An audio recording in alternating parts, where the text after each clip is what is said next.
Moja kati ya vitu ambavyo Ableton imevirahisisha ni pamoja na kuadi vitu vinavyotoka nje ya program.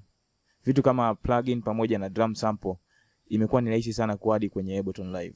Leo tunakwenda kuangalia hatua kwa hatua namna unavyoweza kuadi drum sample. Wengine wanaita drum kit kuingia ndani ya Ableton Live. Lakini nakukumbusha kusubscribe, kulike, kushare video hii kama umeipenda. Lakini kizuri zaidi nimekuwekea link kwenye description hapo chini itakayo kudirect moja kwa moja kwenye group la WhatsApp.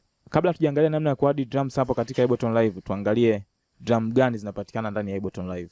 Lakini kama ndio unaangalia kwa mara ya kwanza video ya Ableton Live, kuna video ambayo nimeonyesha baadhi ya vitu vinavyofanya kazi. Kama ndio unaifungua mara ya kwanza, link yake ipo kwenye description au gusa link inayopita hapo juu. Itakudirect moja kwa moja kuitazama video ya pale unapoifungua Ableton Live, vitu gani vya msingi vya kuzingatia. Ukiingia upande wa huku kuna hili neno hapa limeandikwa drums. Nafikiri hili hapa ndo drums za Ableton zote zinapatikana hapa. Ila sasa zilivyo mpangilio wake ulivyokuwa zimewekwa katika loops. Kwa mfano kama hapa, nikiklik hapa,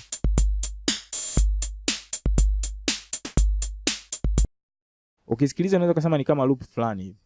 Lakini hii ni loop ambayo imecontain drums ndani yake, ambao ukishaiadi hii loop maana yake yenyewe itajiseparate kiki peke yake, snare peke yake, lakini drums zilizounda hiyo loop ndo hizi hapa. Kwa hiyo ukiklik zitajiseparate. Kama umeplay unaona haitoi sauti. Hakikisha umewasha haka kalama kama hiki hapa pembeni. Ukigusa utaona inatoa sauti. Unaweza kutumia kimshale cha kushuka chini kuangalia drums nyingine unayoitaka.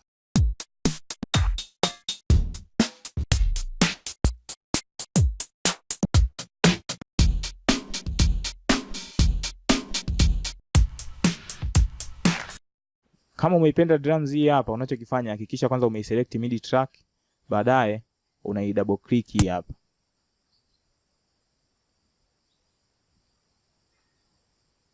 Ukidouble click utaona hapa chini imeshafunguka tayari, zimejiseparate tayari. Ukitaka kuplay moja moja,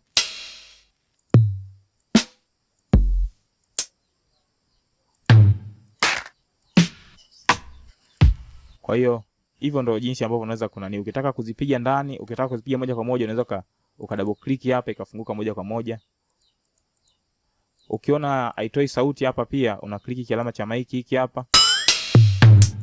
Utaona drum zako zinafanya kazi. Ukitaka kuadi note, hakikisha kipenseli chako umekiweka hapo, unaadi yoyote note unayoitaka, au kama unaona uvivu kuadi hapa pia unaweza double click haraka ukaadi note zako. Ukitaka kufuta control A unabonyeza alama ya delete unazifuta. Hizo ndo drums zinazopatikana ndani ya Ableton Live. Kingine unachoweza kukifanya hapa ni kuadi drums zako kutoka nje. Kama unavyoona mimi hapa drums zangu nimeziadi hapa. Hizi hapa. Lakini wewe ukitaka kuadi za kwako, hakikisha umeclick hapa add folder. Hiyo ndio hatua ya kwanza. Baada ya hapo utachagua diski unayoitaka. Kwa mfano hapa nachagua diski C. Kwa sababu mimi nilishaadi, naweza nikachagua faili lolote hapa, na labda kuna stems za beat zipo hapa, labda nizitumie hizi kama mfano. Ukiklik folder ambao unahisi na drums zako, ukiselect utaona moja kwa moja imekuja hapa kama unavyoona. Nikiklik hapa nikiweka hapa kama unavyoona hii hapa ina load. Kwa sababu ni stems za beat haziwezi kuplay haraka kwa sababu kuna sehemu nyingine zilikuwa zinakaa kimya, sehemu nyingine zina nani. Kwa hiyo hivyo ndio jinsi ambavyo unaweza ukaadi drums zako kutoka nje ya Ableton na kuziweka ndani ya Ableton Live ili uweze kuzitumia kupiga beat zako mbalimbali. Kwa leo naishia hapa hadi siku nyingine. Lakini nakukumbusha kama bado hujasubscribe, basi bonyeza kitufe cha kusubscribe hapo pembeni, au acha comment yako hapo kama una swali au maoni yoyote kuhusu hizi video. Thanks for watching.